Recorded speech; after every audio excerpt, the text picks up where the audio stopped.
voir une leçon qui s'intitule « Je maîtrise les différences phonologiques entre les sons courts et les sons longs ». En effet, en anglais, les sons courts et les sons longs vont concerner les voyelles.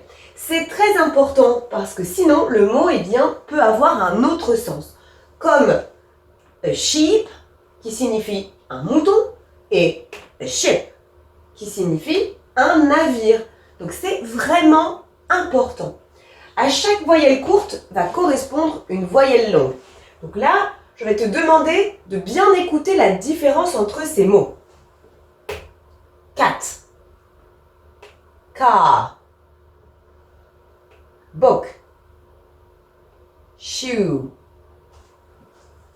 fish, tree, bus, bird, dog, door.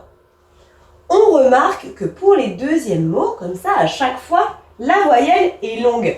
Et c'est la raison pour laquelle le son, en fait, est suivi de ces deux petits points. Parce qu'en phonétique, les deux petits points, comme ça, signifient qu'il s'agit d'un son long. Let's practice now. Pour voir si tu as bien compris le cours, eh bien, je te propose de distinguer les sons courts ou les sons longs.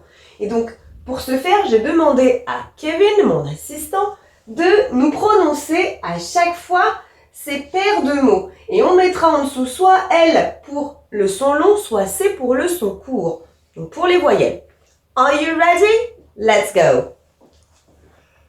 To leave. To live. On a bien entendu que le son long se situait ici et que le son court du coup est là. Et on voit bien que les mots ne veulent pas dire la même chose. L'un veut dire partir, l'autre veut dire vivre.